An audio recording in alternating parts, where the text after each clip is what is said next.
Yeah, so um, as Heather mentioned, this is part two of the emotional intelligence. There's just so much to this subject. We could go on and on. These are the basics. Part one's on YouTube, so you can watch that. I will kind of review the basics of my emotional cycle of like the 5 steps because we're going to do 3, 4, and 5 today. So, of course, a little bit about our benefit. Here's the slide about that we have on every time. Um, and I need to add to this. This is the biggest part that should be listed on here is family therapy and couples therapy. Insurance typically does not cover that, and so this is a good benefit for family therapy. So it's definitely a benefit that helps a lot of people in our crisis line and the educational classes. So, okay, I'm going to, and like Heather said, just put questions along the way in the chat, and we'll review them at the end. If there's a problem or anybody's having, definitely chat it. Then I can check those as we go through this, but just ask questions, or if you have a comment, or if you have like, oh yeah, just put it in the chat so you don't forget it, and then we can address it. Or and you can do that privately, or you can do that to everybody. So here's some Daniel Goldman 5 pillars: his self-awareness, self-regulation, motivation, empathy, social skills. I talked a lot about those in part 1. In part 2, we're going to talk more about the self-regulation and really developing an unlearned chemical pattern, because what happens is chemicals are emotions and emotions are chemicals. So stepping into the unknown of the past, here, this little quote at the bottom, is really is scary. And so emotions come up, and those are chemicals that are produced, and that's what I'm going to talk about mostly, a lot of that kind of stuff, and root issues of emotional regulation, and why it's really just dealing with the root issue of those chemicals, and the development of those unlearned the development, and then we have to unlearn that development that we had of those chemicals. So we all have developmental chemicals from our past, from our childhood, from our culture, from our family of origin, all of those things. So this gets deep for me. I really, really enjoy doing this. And the thing is about this, we should just call it like book review, because I do correlate usually like 3 or 4 books, at least, like the main topics of those books. I go through a book, and most of these I own already, or I've already listened to several times. I have lots of audibles and and books. And so the 3 new ones are sitting right here that I've added to this PowerPoint. They just go in deeper. They go into here's the emotional intelligence. We learned about, what emotional intelligence was last time, and I'm going to go over it a little bit today. But then we go into this deeper, okay, wait, I'm holding these chemicals in my body.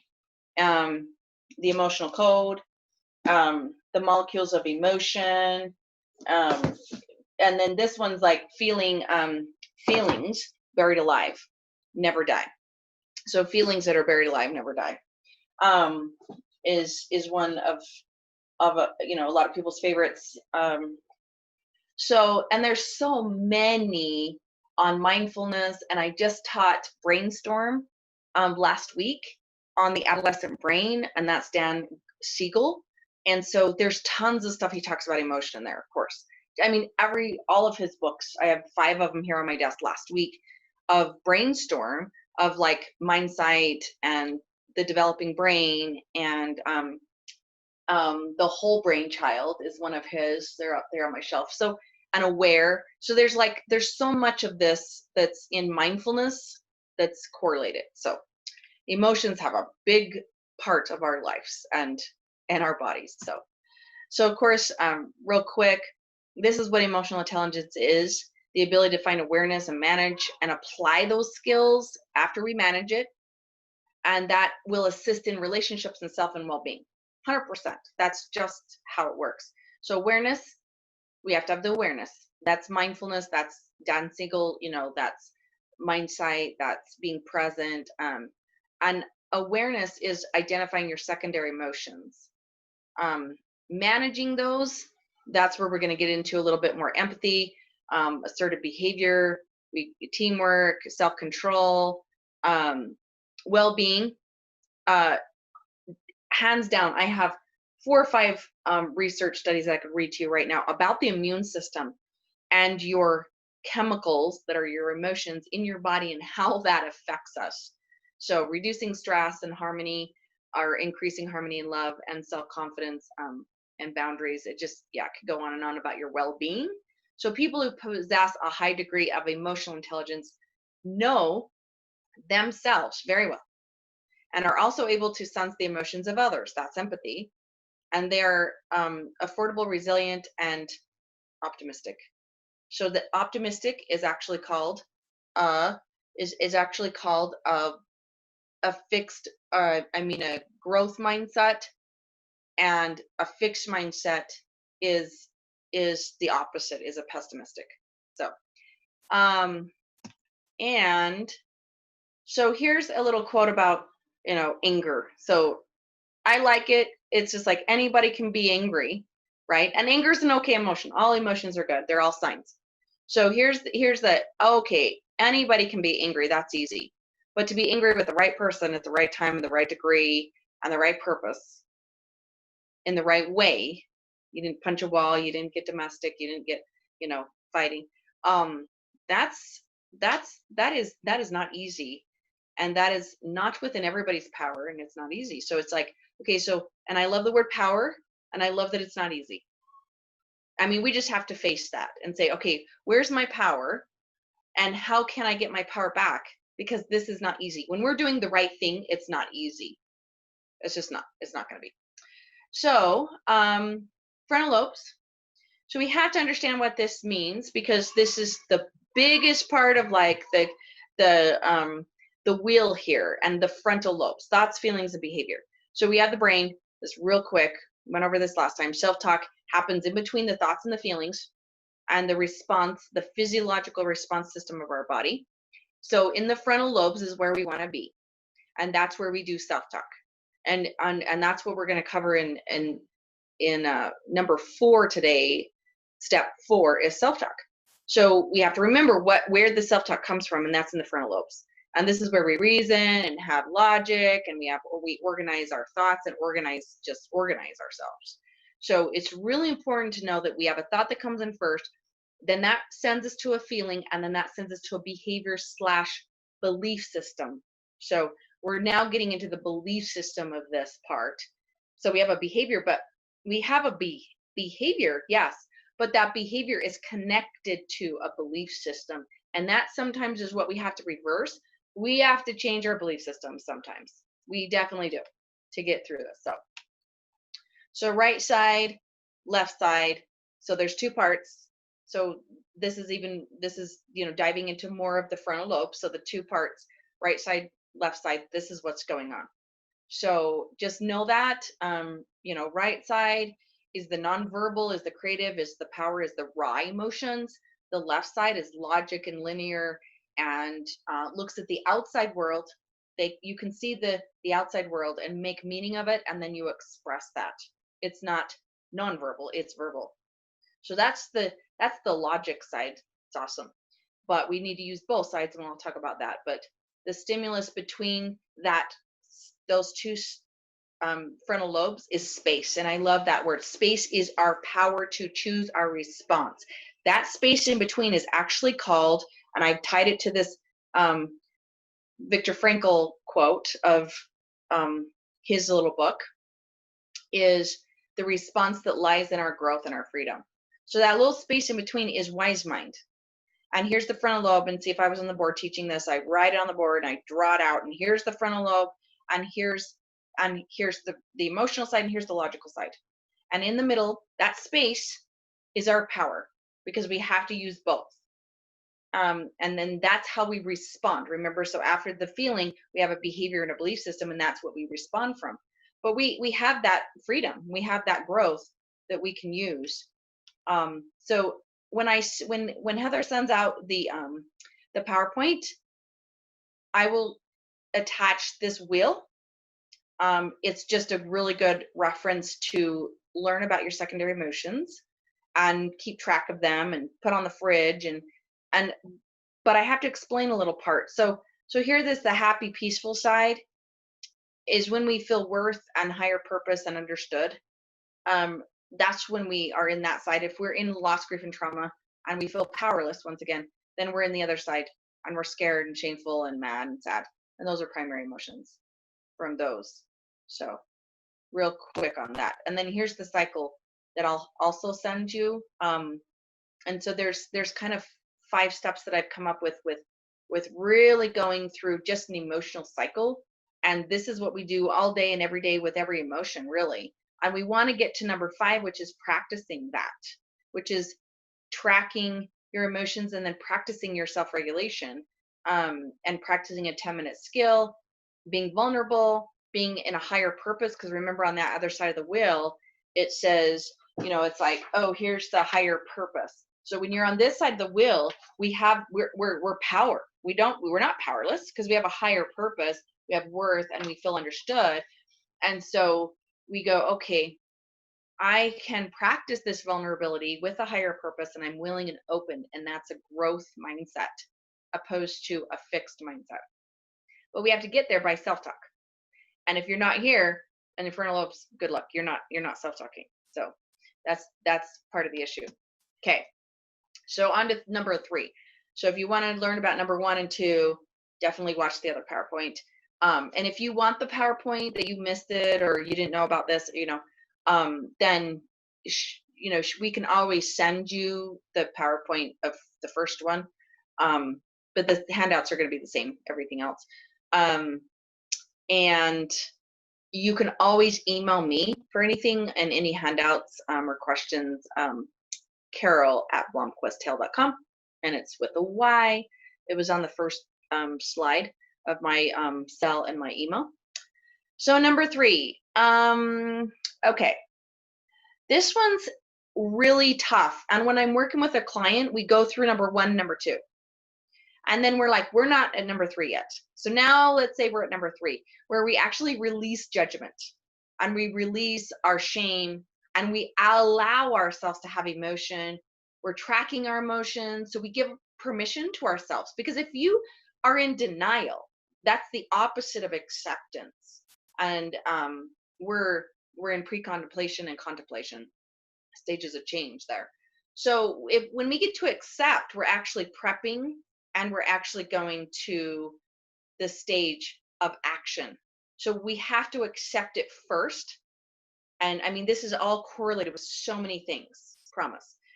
And then the last one is like, oh, then we can practice it. That's maintenance in the 6 stages of change. So here's the acceptance first. We have to give ourselves permission to heal, to see it, to track it, to just allow ourselves to have emotion. Now, as if we were discussing, which I love the discussion, I would ask you, okay, so wait a minute. Well, I allow myself to have emotion, or do you really? Where did you come up with that belief that you weren't allowed to have emotion? That's a really good question, because you weren't emotionally coached as a kid. And we were told that some emotions were not good, or you couldn't have any emotion. So if you had emotion, you were shut up, you were told to sit down, you were told to be quiet, you were told to stop crying. Stop crying. Stop throwing a fit. Why are you doing that? I mean, that's not emotional coaching. And so you were taught, and this is all Brene Brown's research of 20 years, that, and she's interviewed thousands of people, of shame, we get into shame with our emotions because we were told that we we couldn't have permission from our caregivers, from a teacher, from our sibling, from ourselves to have emotions. That's really, really deep. So we had to give ourselves permission. Then we can't judge it. So we give ourselves permission. Oh, and then we judge it and say, oh, Oh, I'm such a flawed person. I can't believe I cried in front of everybody. I mean, how many times have you heard that? I can't believe I cried. I was going to not cry. And it's like, I always wonder why, because I've said it before I knew this and before I was emotionally intelligent. I'm a little bit more emotionally intelligent now. 25 foster kids and 3 kids and 13 years of school has helped that. But it's like, but judging it's taken me a long time. It's a long-term issue because it's been a long-term issue in our culture to go into shame, and you're a flawed person if you have strong emotions. Strong emotions. I call them just strong emotions. It's okay to have strong emotions. Now, if you punch a wall, you have domestic violence, you hurt someone, that's not okay. That's where I say, okay, here's my bar, here's the law, because I do a lot of, court ordered stuff, and I've had foster kids. I mean, here's the law. You can't hurt yourself or others. And so when you do that, that's domestic violence or that's abuse, and you can't do that when you have strong emotion that leads, strong emotion that leads to a behavior. That's not what we're talking about. But we're just saying I can have permission to feel and have these emotions. I just have to watch my behavior after it, and that's another story. That's parenting with boundaries and parenting with love and logics, and actually parenting beyond consequences. It's a good book. So no judging. So and of course our emotional coaching book by Gottman, it's referenced in the back of this. There's no shame, there's no judgment in emotions of emotional coaching. It doesn't say you aren't allowed to have all these emotions. So allow time. So that's my example of growth mindset. People that have a fixed mindset and a growth mindset in the brain, their brains light up differently. And that's a scientific term. Growth mindset, fixed mindset. You go into a growth mindset and you're able to allow yourself to learn new things. You're allowed to see someone else's perspective. And then you put boundaries around those values. This is, what, I have emotional boundaries, and you can look at my boundary webinars about boundaries, and you'll learn about boundaries. And one of the 6 boundaries is emotional boundary, is emotions. So you have to learn how to put a limit around your emotional boundary. If you don't know what your emotional boundary is, it won't work. And my favorite thing, the only thing that you ever need to know about being assertive with putting up a boundary around one of the boundaries, we're talking about emotions. So around an emotional boundary is I feel, I need, and I will do this. Those are the 3 statements, the only 3 statements you ever need to be assertive. I teach anger management and assertive skills and all those kind of things, and thinking errors. And so if someone's giving you a thinking error and saying, oh, you're just being a baby, you're just being too emotional, you're being, and they label you with an emotion that's not fact, and you need to say, you know what, I really feel like that's unfair. I need you to not say that again, and I'm willing to talk about this tomorrow at 3:00. That's it. But I'm not going to talk about it now. So you put a limit around your emotional boundary. Do not allow people to scream and yell at you, right? So if that's a value that you like to have less contention in your home, then you put a boundary around that value and say, you know what, we're going to have less contention. I've worked with so many families that was one of their goals. We are going to reduce contention. Well, how do we do that? You got to get emotionally intelligent first and wonder why are we so contentious a little bit? What's going on with the contentious, like why are we using contempt? And then why do we stonewall and why we shut down? So that's a little bit of that. So Brene Brown, worthy now. If not, when? We are worthy of love and belonging now, right this minute, as is. Love it. So lots of books and references in the back of this PowerPoint for her, because of course, I mean, I could go into that all day long about all of her research on emotions and shame, because shame is a primary emotion, okay? So that leads to lots of other things. So get busy about number 1 and 2, which is keeping track of your emotions, observing your emotions. This is 3. This is where we get into deep stuff of accepting emotions. Okay, so let's see if I can move it to the next slide. It's not. Self-talk. So back to why it's so important to know about the frontal lobes, because self-talk is up here. When we're in our fight flight, we do not self-talk. It keeps us alive. It's a great thing. But we don't, this is the example I give all the time. Let me give you an example. When you've got 3 cars piled up in front of you, and you see a big crash, and they slam on their brakes as fast as they can, and you're the fifth car. And are you going to self-talk? Oh my gosh, I better take my foot off the gas and put on the brake. Oh wait, maybe I'll swerve. Nope, I'm going to just not do anything. I'm going to fight, flight, or freeze. Or maybe I'm going to swerve left. Oh wait, no, I think I'm going to hit my brakes. I'm going to hit my brakes. You're dead by then, right? You're smashed. You haven't even, so, unless you're like 50 feet, 50 feet, way more than that. I mean, like hundreds of yards, you've got like all that self-talk, and then you slow down. So that's not fight or flight. That was just self-talk. It's like, oh, I better slow down. I see an accident in front of me. That's self-talk. But when you're fight or flight, that's going to keep you alive, you do not self-talk. You automatically respond, and that keeps us alive. So this is the part where we want to self-talk in emotions. Stay in the frontal lobes and use wise mind. So, and I'm going to talk about wise mind in a minute. So you replace the thinking errors. I have a thinking errors handout that's next that explains what thinking errors are.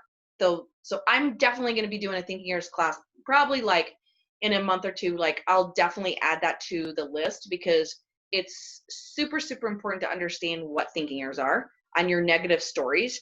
That's part of this. So next week is trauma 101.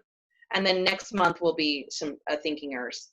So thinking errors are not facts. And this is what you ask yourself, because you're self-talking at this point still. You say, wow, is this true? How does this make me feel? Because here's the thought, then the feeling, and then here's the belief, see? So it's like, what if I didn't hold this belief? What if I didn't hold this belief that emotions were bad? That emotions were raw, that I'm too emotional. If you've ever been told that, you're too emotional, you're too passionate.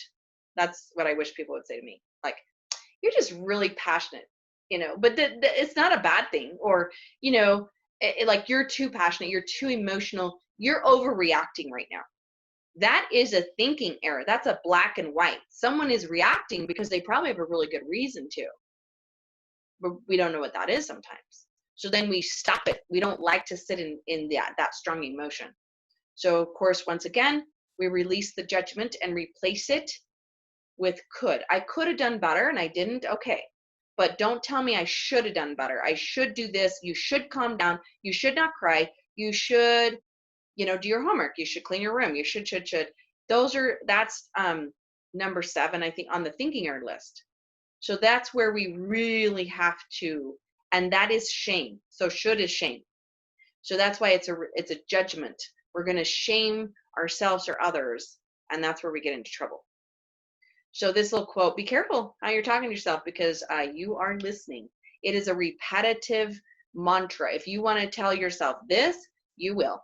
If you want to tell yourself that, another story. And that's what I love about therapy the most, is an outside perspective. I don't tell people what to do. I really try not to.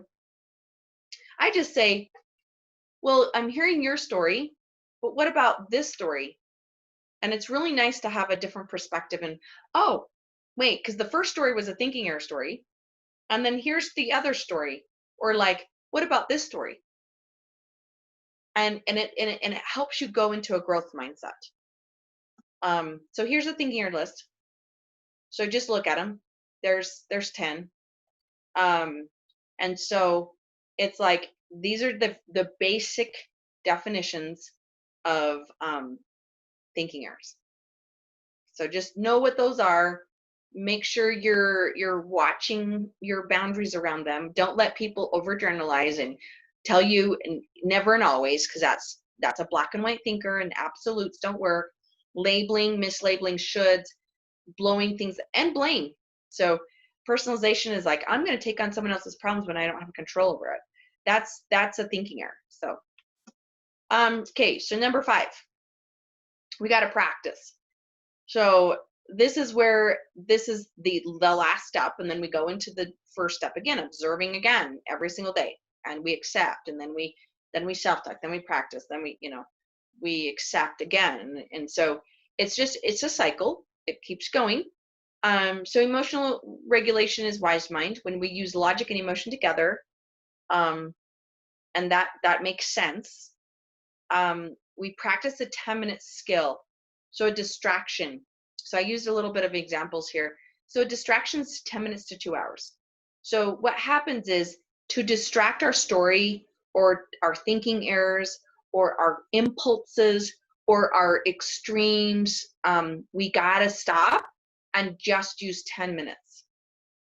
And I have a list of coping skills about that at the end of this PowerPoint. You gotta just, I mean, even if I have people time it and kids time it, you really scientifically, you can calm those thinking errors and the cortisol in 2 minutes, 2 to 10 minutes, a really good distraction. Going on a walk, calling someone, breathing.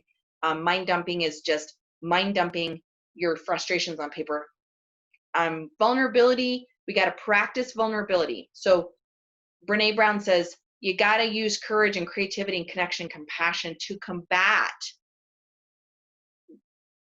shame, which is the opposite of vulnerability, and empathy. So we have to be empathetic and vulnerable, and the way we do that is through courage and connection, compassion, and creativity, and that's wholehearted living. And that, of course, is in my top 5 books, The Gifts of Imperfection. It's 180 pages, and it's a great one. So you have to have a higher purpose. I just call it a higher purpose. So knowing what your higher purpose is, I have people write down higher purpose. Well, my higher purpose, my new thing I'm going to do is that scares me to death is go back to school. Okay, well, what's your higher purpose? Well, my higher purpose is to go to school. No, it's not. Your higher purpose is not to go to school. You got to go deeper. You got to find a gain. What are you going to gain with your higher purpose? You're going to gain experience, peace, stability, courage. Do you see? That's what you're really gaining. And then you don't let that gain go away. You don't let anyone get in the middle of that gain. So your higher purpose is now to gain courage, or stability, or knowledge, or experience. That's why you go to school. Or so, and then you have to be willing and open to repair and start over and do your best. I just always do your best. I mean, in parenting, everything in our life, like, we just are doing our best. And you got to just repair sometimes and know that you're going to mess up. You're going to get angry. You're going to, say something you don't mean, in the fear-based brain, because we are human, and that's what happens with our neural pathways that are locked. We have the same behavior and the same reaction because our neural pathways actually teach us that and hold us there. And that's what we're going to get into now, because that's the most important part, is to go deeper into what it is that's going on so we can repair and start over. But repairing is really what Gottman and relationships say. It's not about the fight. It's not about you getting upset. It's not about you screaming at someone or me screaming, it's about how you repair it afterwards. So owning your own story and loving yourself in that process is the bravest thing that we can ever do.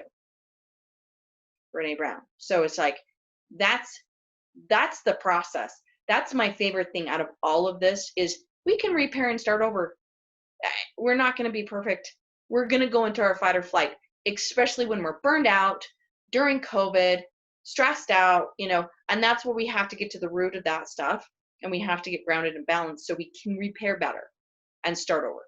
So if that gives anybody a little hope, I mean, that's the point. So here's wise mind. What we feel and think, and we do the same, is wise mind. So if we're in our wise mind, we are not in our back of our brain and our midbrain. We are not fighting or flighting.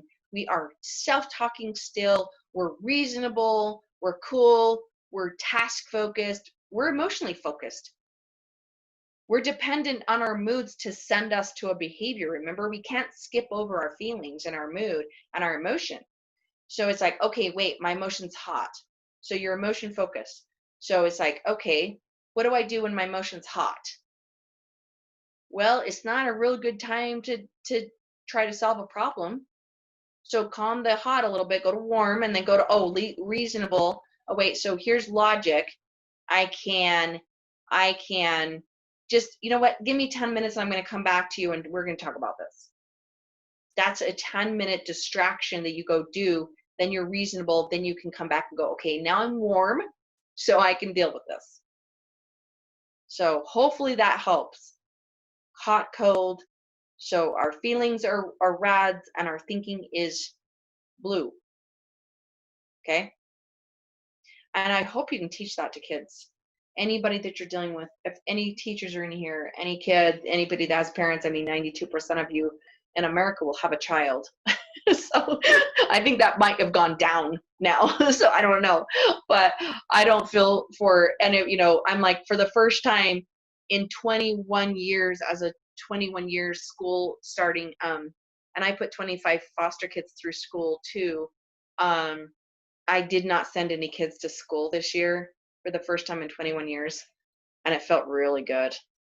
So I feel for all the decisions and all the scary, the feelings, the unknowns, the fight and the flight, and the what are we going to do and how are we going to do it, and and the kids just want to go back. Is all my clients are just, they're pretty excited, the young ones and the teenage, but at the same time it's like, well, I don't know what's going to happen with the online stuff. So we have to just sit down and go, okay, if I'm hot, if I'm cold, that's not where we need to be. We need to go in the middle and go, wait, let's logically and emotionally make a decision. That's wise mind. And wise mind is a dialectical behavioral term. So everybody doing okay still? Checking in. Anybody need chat? Everybody hear me good? Everything's good? Yes, you sound good. That's wonderful. Thank you. Good. Okay, good. This is where we get deep. This is this is awesome. So this is the little cube of emotions. I love it. Cube. So chemicals are emotions. Emotions are chemicals. Chemicals are in the brain that sends us these correlations, right? So fear and terror, serotonin's low, dopamine's high, and I always say it wrong. So is low. So it's like, okay, so here's what we're doing. So this is just a little example of what emotions, which are hormones, serotonin and dopamine, are basic happy hormones, if you will, And so here's a basic shame. Our serotonin and dopamine is low. Our I'm not gonna even try to say it, because I've just now messed it up. So shame, low. Okay, so that's great. We don't have any happy hormones happening very much, and our dopamine is low. So if we're in joy, it's high and low, and interest, excited, high. So if we're excited and we have good interest in it, that usually means, that bottom one, that we're in our creative brain. So when we're in our creative brain, all those things light up, and our depressive side of our brain will not light up, which is the cortisol and the opposite of serotonin and dopamine. So neurotransmitters. These chemicals transmit nerve impulses and act as communicators to the body and brain, and they are runners in the race. I was a runner for years in high school, and it's like, oh, I love the analogies of like, okay, these are my little runners to get to the race of it, to every organ and cell throughout your emotional chemicals that send us desires, memories, intuition, dreams, which gives our mind and body response. So once again, here's thought, feeling, the feeling sends us to a response, a behavior. That's the response. So you'll either go into your fight or flight, or you'll stay in your wise mind. You have two choices at that point. You really do. And sometimes your body takes over that and hijacks that, and it's not a choice. You will go into fight or flight with no choice whatsoever, because your body will say, you're going to die. So your body's going to respond, and it's going to send you extreme cortisol to move your body, to get out of the way, to run from a bear, to slam on your brakes in a car. That keeps us alive. We don't really understand that this is essential for survival. And we've been doing it since the saber-tooth tigers. We didn't take them home and pet them. We didn't let them eat us, you know? So that's because we have a response brain that's good for us. But when we have it hijack us in relationship, it's not. And I could talk about that all day long, because I do all the time. So here's the hijacking of relationships. We're in our fight, and then we're in our freeze brain. So it doesn't work. We have to say, wow, I need 10 minutes to get out of my freeze brain. I need to stop stonewalling. So I'm going to read. I don't even have my light on in here. I have my lamp on. I realize I don't even have my light on. So I'm going to read something that I really find interesting in this book. Feelings Buried Alive Never Die. And I have had this book. I ordered it probably 2 years ago. And I love doing these classes because I dive into like this morning, I was diving into this a little bit and going, okay, again, and going, okay, what else do I need to add from this book? And this is what I added too. But so the neurotransmitters, of course, is where we have to understand how the brain's working. I'm such a brain person, because here's the neurotransmitters. They're working for the nerve impulses to act as communicators. Okay. So, for example, fear will activate our fight or flight midbrain and may produce tears. Okay, so that was my little statement. Then here's hers.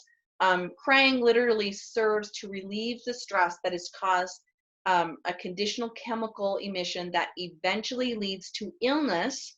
And of course, as I talk about trauma next week, the body keeps the score. So here's the scores, here's the chemicals. We hold those chemicals that leads us to a lower immune system, illnesses, and activates genes actually in our body. And that's when we get sick. So, but emotions help us survive. So they're super, it's like, oh my gosh, they help us get sick and they help us survive. And so it's like, whatever. So further research indicates that each feeling emotions and creates tears of different chemical compositions.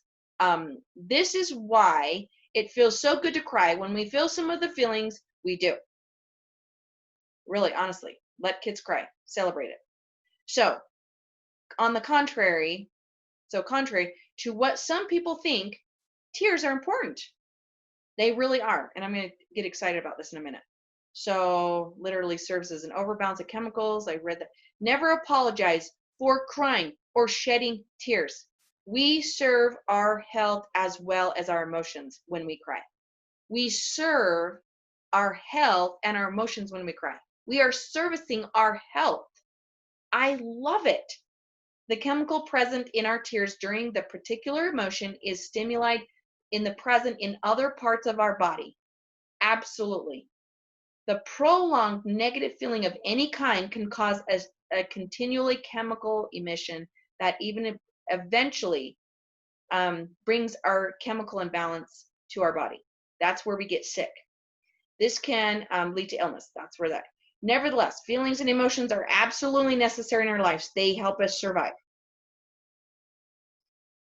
So it continues with this, that we emotions that cause the problems we experience in our lives, and then the feelings that are buried, that they have never been resolved, continue to govern our thoughts and our beliefs. So remember in the cycle back on the first slide, there's an arrow that goes from beliefs and behaviors back to thoughts and feelings. It's a cycle, just like the emotional cycle again.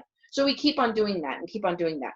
So of course there's there's lots of studies on students. They've taken their blood and tested their immune system for the times that they were studying, and then the week of finals, or the last couple weeks of finals, they tested again. Oh my gosh, their immune system crashes. And the thing is there's lots of studies that almost about exactly 24 hours after the finals are over, you get sick. The students get sick. They get more colds and more flus during that time. And it's almost like, okay, I got to get this final done. And we do that. Why do we get sick in January? Same reason. Same reason. Lots of stress in December, and we eat, and then we spend, and then we straw, and then it's like, oh, and then that deadline's there, and oh, we can breathe again, and that deadline's over. And then January is like this month of, we get more sick, we have more illnesses, we have a lot more chemical emissions of deplete and a lower immune system. That's seriously. So unlearn past chemicals. So chemicals hijack the brain. So we can allow the hijack to happen, and the dopamine, serotonin, Now, if we go into fight or flight, we just have to know how to get out of it faster, right? So that's self-talk, getting back to self-talk. So in two chemicals, we have, there's really, in a book by Heather Forbes that it says, and I kind of mentioned it earlier, but I like grab it for you, but Beyond Consequences. It's just a parenting book. She says there's two reactions, two emotions only, and two reactions, either out of fear or love. So here's fear and love. We have a behavior from fear, or we have a behavior from love. So I love it. It's just like, okay, so you can look at your child and say, okay, it's not anger. They're not raging because they're mad. It's a fear-based chemical reaction that says, I don't like change. I don't like to go in the car early. I don't like to, change schools. I don't like, so they're angry about something, but it's just a fear. It's a fear-based thing. So, and this is so my question that I want you to ask. This is what it is. This is where we unlearn the past chemicals. What are my unresolved beliefs or feelings that are buried? And why is it that I have a belief system around them? So back to Brene Brown's research of 20 years of, why is it that we were told that we can't have this emotion, that you're weak if you cry, that you're weak if you're scared, and you get up to the line. That's in one of her CDs that I play for my groups all the time. Get up to the line. It was a football coach to a kid. Get up there. Don't be a wuss. So that child learned over and over again that he could not be scared. Get up to the line. That's awesome. And he bulldozed for 25 years, the rest of his life, his wife, his job, and that was his story. So get to the root issue of and to reduce stress and sickness. It's not just stress, it's sickness. So here's how we do that. This is, the next one's a tree. So I use this all the time, and I've used it for the positive too. You don't have to just look at all that. I don't do negative or positive or good or bad or right or wrong. Those are words I just don't like to use in my practice, because who says it's right or wrong or negative or positive? But this is something we're talking about to release buried emotions that trigger us and activate us into a shame-based lifestyle, a stressful lifestyle. So this is just managing root issues. You can do this the positive way. Well, I have a leafy issue. How do I keep going to the gym? That would be a leafy issue. Well, the secondary emotions make me feel powerful and healthy and content and peaceful and in control. And then my root issue is, well, I have to keep doing my habit of going to the gym. And what does that look like? So that's the root issue that you get to, is what happens when I get, too busy and I don't have balance and I'm not grounded. That would be in the root issue. Okay. So that's an example of that. But here's the leafy issue. Leafy issues are And I have people draw this as a tree. Do this with your kid. Oh, you have an issue, huh? Yeah, I can't figure out Zoom, or I don't like my teacher, or this kid's making fun of me and I'm being bullied. Okay. This is a leafy issue, being bullied. So you draw a tree, and leafy issues are something that people can't see from the outside. They probably don't know that you're in a failed relationship or financial issues, or you have a junk value that you need to get rid of. That's an addiction, or you have thinking errors that are causing some other emotion. So this is just a surfacey thing, but this analogy is awesome. And actually, so I'm just going to get my tree. So this is my tree, and I can't see myself, so hopefully you can see this in my camera. So this is my tree in front of my computer that I just grabbed. So I wood burned this tree. And it reminds me, and I have symbols up here in these leafy issues that reminds me. I actually drew this and then put some symbols in this tree that remind me of these issues. And then here's the trunk, and you can't see my roots in this tree, but they're down there. They're down there. They're so down there, right? We all have really deep roots. But if I allow those leafy issues to keep feeding and dropping leaves into the root, those roots are going to get deeper and stronger. And, wait, that's good, right? Because then a tree is going to hold itself. But is it?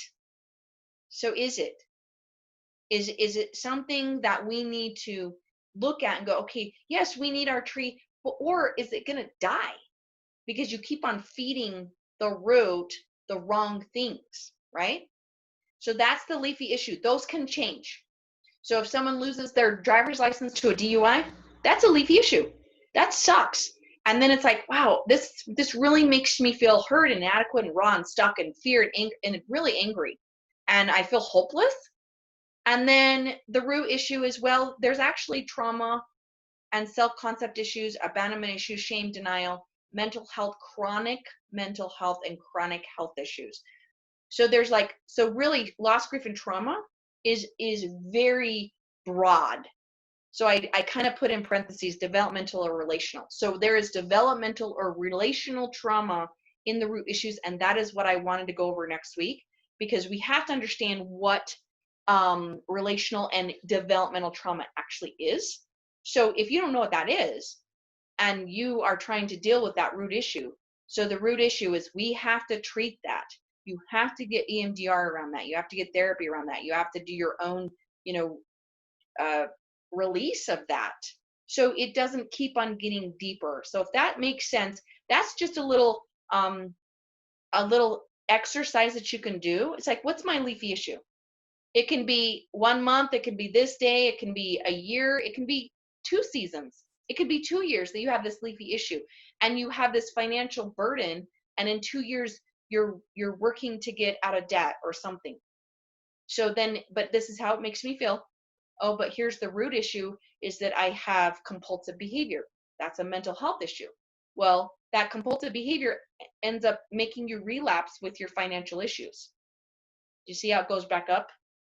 So here's my trauma, this relational trauma, my emotional irregulation keeps on going back up to the leafy issue. So, okay, get going to this part. So our fixed mindset or old programming that our culture or family of origin gave us seems to be easily robbing us of the now. That's my statement. That is so what I find. That's just what I find. And I know that because that's what it does. It hijacks us. And so that's that fixed mindset, right? That it's this way. I went to a conference and a lady played several years ago, like a little clip of a movie. And it was like, here's the fixed mindset, what we believe that's supposed to happen, something that we're supposed to be doing. Like, this is how we're supposed to get married, or this is how we're supposed to do this because our culture and our family of origin told us to do it that way. And then we do it a different way, and it's like, oh yeah, see, you did it wrong. That's why you got divorced. Or, so underneath the mask of an adult behavior, there is a child who's neglected. This needy child is insatiable. What that means is that when a child becomes an adult, there is a hole in their soul. And I've seen that many, many times. So it's like, okay, in adults, and then here's that child. Is there a hole in their soul? And that's from John Bradshaw from Healing the Shame That Binds Us. So here's your coping list. I want to be able to get to the chats, so put your questions or comments in there. Mostly questions, and then we can like go through the questions if anyone has any, and then we can end on time. So put anything in the chat if you would like now, and we'll kind of go over the coping skills. But so most of these I've pretty much covered. Self-talk, relaxation, that's just your 10-minute activities again. Timeouts, take a timeout for 10 minutes to 24 hours. Humor always helps. Stop, your thought stopping. That's that stopping that thought of a thinking error, releasing thinking errors, leaving shame and judgment, being assertive instead of aggressive. Assertive is, I feel this way, I need this, and I'm willing to do this. So here's your little checklist on this side that says, okay, how balanced am I? Am I going to do some mindfulness, which is being in the present? Logic and emotion together is wise mind. Do I create a mental safe place, which is your boundaries around your emotions? Do you create, is someone taking your space, which is my wise mind in this space, away from you? I mean, really list that. Who takes away my space? That's not okay. So it's like, wait, I want my space. I want to be able to be logical and emotional together. And who forces you to just be emotionally reactive or logical reactive or shutting down altogether? So if you're emotionally shutting down, stonewalling, Gottman's term, then you're physically and emotionally shutting down. So that's somehow you're not having a safe space at all. Because if you're shutting down, someone's helping you take that away from you. So look at your relationships and your connection, reducing your thinking errors. That's just reducing them, but we got to know what they are first. Cleaning up your environment. It's in my time management workshop. There's 9 environments, and it's like, clean it up. Like yesterday, I had to clean up my desk, and I had to organize some things, and I feel so, and I made it look, and it's like, okay, that was on my list for this week. Cleaning my car was on my list. Getting an oil change for my car was on my list. Everything that I list for cleaning up my environment is in my books. So everything is in here. So you can look at my time management one for that. You got to clean up your environment. If it's even just a drawer, it's not just cleaning your, it's cleaning out here. So it's like you can organize. So if you're up in your frontal lobes, you're organizing your environment. You got to create a reward system. Mini vacations, burnout prevention. Mini vacations are just actual. They're kind of they're imageries that you can go into your head for 10 minutes and go on your mini vacation and not ever go on a vacation. Okay, so here's your references. The emotional code. Lots of Browns. Brene Brown. Goldman is the emotional intelligence. He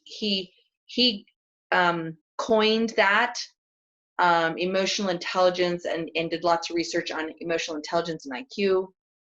And then Gottman's Raising an Emotionally Intelligent Child. If you have not seen my so there's just a parenting workshop that's just called Emotional Coaching in Parenting. That goes over all of that, the 5 steps of emotional coaching. Frankl, Man's Search for Meaning, that's the guy that I had a quote on, that he was in a concentration camp. Siegel, the whole brain child I talked about. Don't let your emotions run your life for kids. Oh, I'm so glad I'm going over this list. So this is a workbook that I found. So this is, so if you have a child for the love, this is not too bad. I found when I actually ordered, because I didn't mind it too much. There's 37 activities in here for kids that don't let your emotions run your life.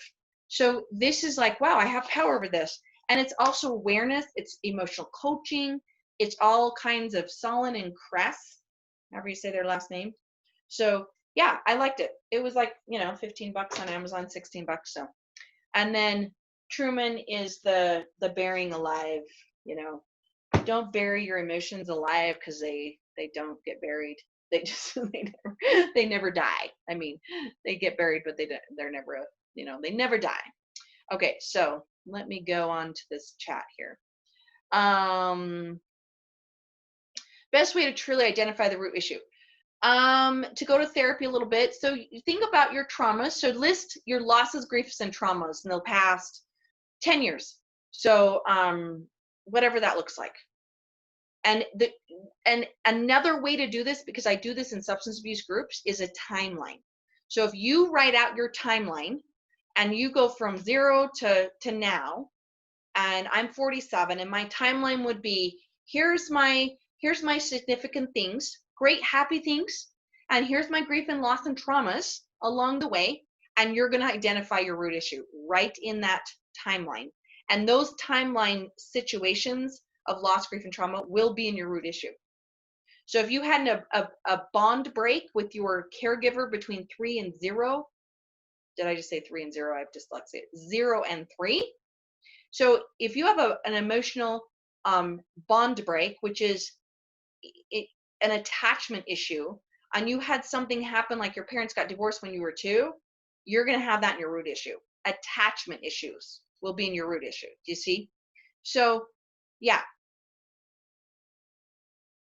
look at your root issues and get curious. What is it that I'm reacting to? What is my culture and my family of origin telling me that are my root issues? So if you have a thinking error story that you're over emotional, that you're dumb,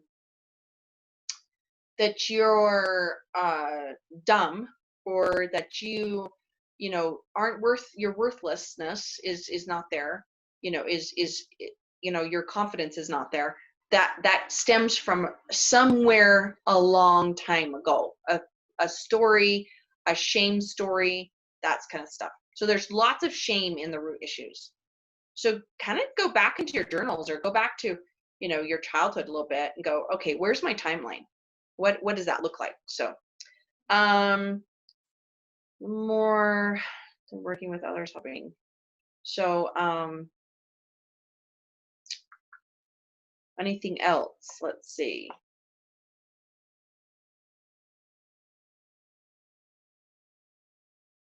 How do we get over the thought of someone, ourselves, being too emotional? So that was exactly the example I just gave. So yeah, so someone's told you that you're too emotional. And quotes in the air, if you can't see me. Oh my gosh, you're just too emotional. You're emotional driven. That is such a false thinking error. Someone has told you that from a very probably smaller age, or through your marriage, or through your adulthood. Someone said, oh, you're just emotional, when you're like parenting or something, right? So through your adulthood, you're too emotional. You're just being too emotional. That's a thinking error. That's very extreme. And so you have to say, okay, what does that mean? I'm too emotional. I mean, you have a strong passions, or so that's something that you have to dig deep into your emotional self and go, what is it that I respond when someone says I'm too emotional? And is that a thinking error? Yes, it is. How does it make me feel? Why do I hold this belief, and how can I get rid of it? That's just a little bit of work. You can also dig into crucial conversations, because that helps us get rid of the thinking error story. And that's in the thinking errors part that I will teach. But adoption, abandonment be in the root issues. Totally in the root issues. Abandonment is in the root issue. I feel abandoned is a feeling, but abandonment is in an attachment issue in the root issues. Okay. Yes, Crucial Conversations is one of my top 5. And it's in one of my other offices. I miss it so much. I miss all my books. I went and got a few of some of my offices. So Crucial Conversations is when I became a certified mediator, the book that we used for that. And I have my top 5, and I just, yeah. So we're going to talk about trauma next week. We're going to do thinking errors next month. And I'm doing habit 5 of seeking to understand first before you're understood. in Covey because it's my favorite habit. It's my top 5 book. It's like Stephen Covey. So there's lots of upcoming workshops. So hopefully you can just find the YouTube channel and we're good. Next week, I always teach on Wednesdays at noon, but it just depends on which Wednesday it is, like 2 or 3 a month. So you can sign up for those live on the workshops on our website for blomquisthill.com. If you want to watch it later on YouTube and you want the handouts that you didn't get because you're just watching it like this on YouTube. But if you want any handouts or the PowerPoint, just email me, and I will totally send you anything because I have them all, So, and you can always email Heather. So anything else, I think we're good. And we'll let everybody go. So thanks everybody. I wish we had interaction more, but this is good. This is how we get through the hour. There's lots and lots and lots of information that I put in these and lots of books. So you go further in it whenever you want with that, but you can always ask for help in any of this. So, okay, you're welcome everybody. Have a good week. Starting school.